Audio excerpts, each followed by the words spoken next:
the sky smiles broadly on Graaff-Reinet, where the Sundays River cradles the gem of the Karoo.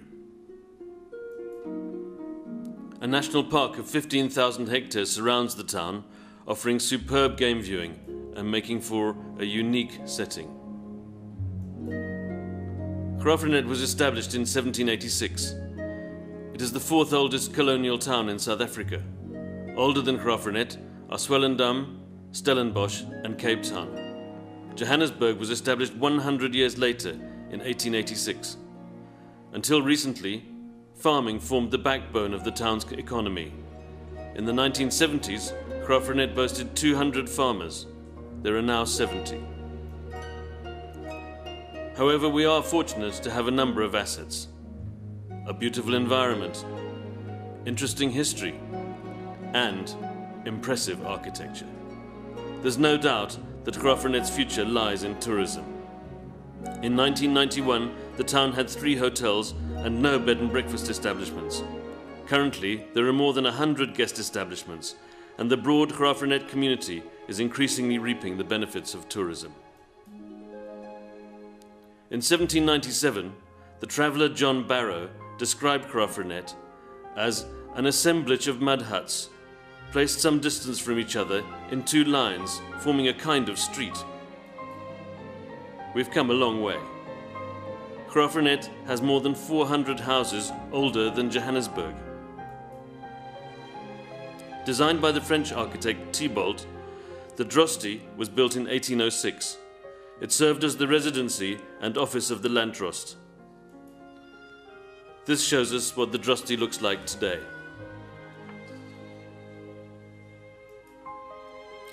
The Dutch Reformed Church parsonage was built in 1812. Note the closed shutter, second from the right. After the death of the Reverend Andrew Murray, the shutters of his study were kept closed as a token of respect. The shutters of the study remain closed. Reinet House now forms the nucleus of our museum complex. This building was bought by Mr. Herbert Urquhart in 1912. He lived here for over 50 years, serving as mayor for 21 years. Urquhart House now also forms part of the museum complex. Designed as a library, the south wing of this building was built in 1878.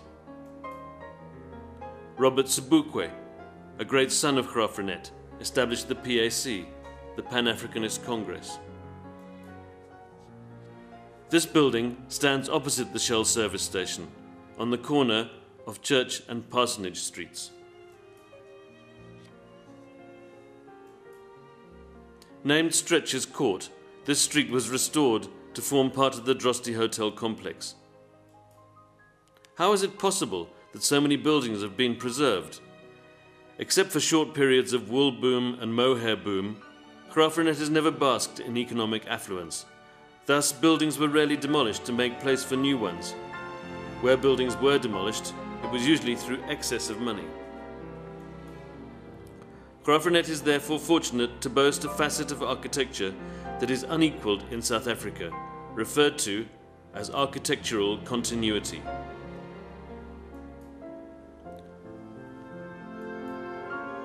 Graaff-Reinet possesses row upon row of architectural continuity.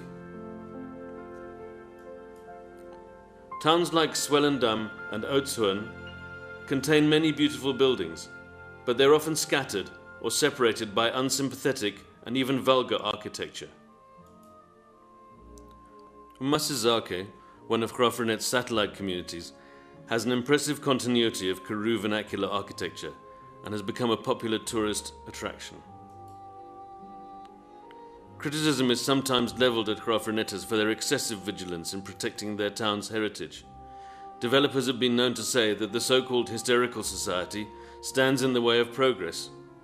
In 1965, the building in the centre of this picture was to be demolished for the building of a BP fuel station.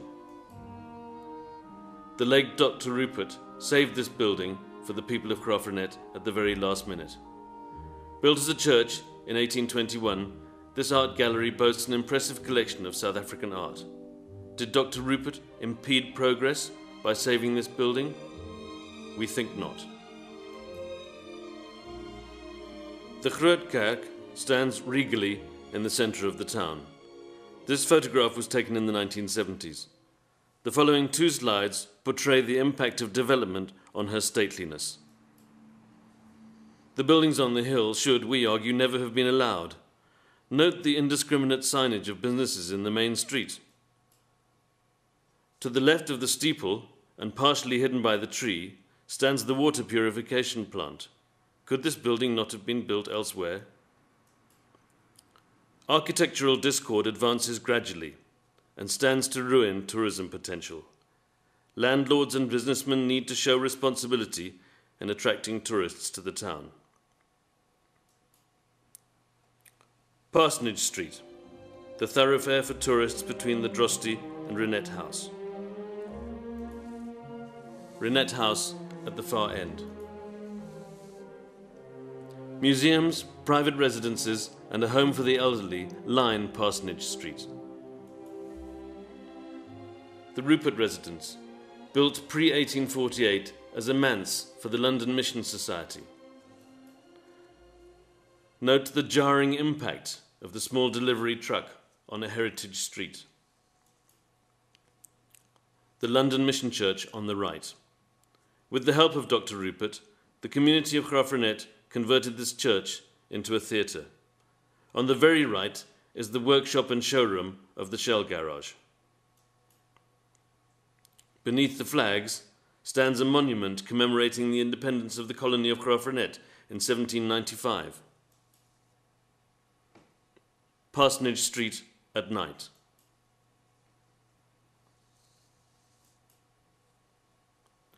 Although the buildings between the two arrows are out of character, a certain degree of continuity prevails. This is not the case in the section to the right of the black arrow. Shell intends demolishing the buildings between the arrows to establish a four-island forecourt along with a 24-hour convenience store. We believe that 1. Architectural continuity will be severely compromised. 2. There will be noise from trucks, taxis, and patrons. The impact on the John Rupert Theatre will be catastrophic.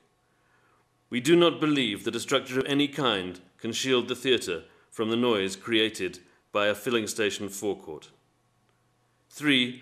Increased traffic, especially in Parsonage Street, is not in the interests of the residents, the elderly, the tourists, or of the sensitive buildings.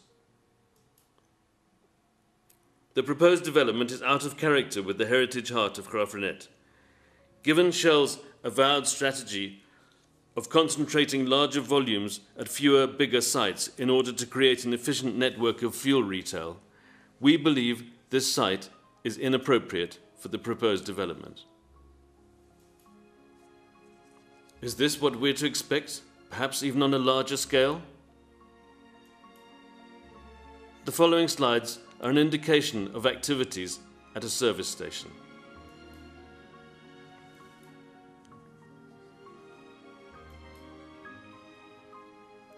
Our old buildings cannot cope with the increase of heavy vehicle traffic. Large vehicles persistently destroy our pavements. This curb has recently been repaired. We appeal to Shell to contribute to the future growth and development of the tourism industry by releasing this site for appropriate use. The Shell service station in its present form. The following few slides give an impression of what could be done with this site.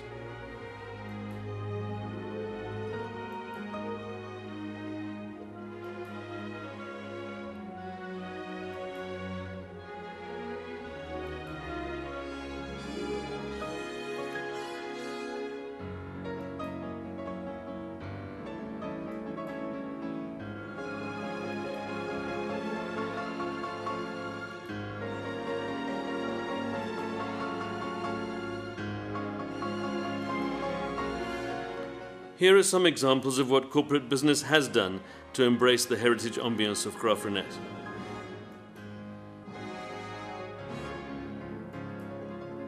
The Standard Bank. A local lawyer takes pride in his office building. This businessman has brought several properties and is to be commended for his renovation work. The Hudson home, showing off Graaff-Reinet's corporate colours. The Victoria Hall, completed in 1910. A humble home proudly shows off its Victorian facade and Graaff-Reinet green and white. A fine example of continuity. At the far end of this building is a restaurant. The owners of the home on the right have taken great care in the restoration thereof. This is probably the most perfectly preserved home in Graaff-Reinet. It was built before 1845. It is still owned by the same family. Very little has changed. The original furniture is still in use. The bathroom, when eventually installed, was put outside in a buitenkamer. The present Mrs. Thornton is, it has to be said, not entirely satisfied with this arrangement. Dr. Anton Rupert said, "Historical buildings are the visible footprints of a cultural heritage, title deeds of the land you love. Should these footprints be obliterated, the memory of the nation becomes blurred, and the people on a journey to somewhere become people on the road to nowhere." Will the Shell development contribute to the heritage status of this very sensitive area of the town? With Graaff-Reinet as a heritage destination, will the Shell development impact positively with regard to sustainable tourism and associated employment opportunities? The assets of Graaff-Reinet are also the assets of all South Africans. We are simply the custodians. If Shell is the socially responsible company we believe it to be, and if it is the green company it professes to be, then we believe it has a responsibility. We implore Shell to embrace this opportunity and to release its present site for appropriate use. In doing so, the heritage heart of Graaff-Reinet will be restored.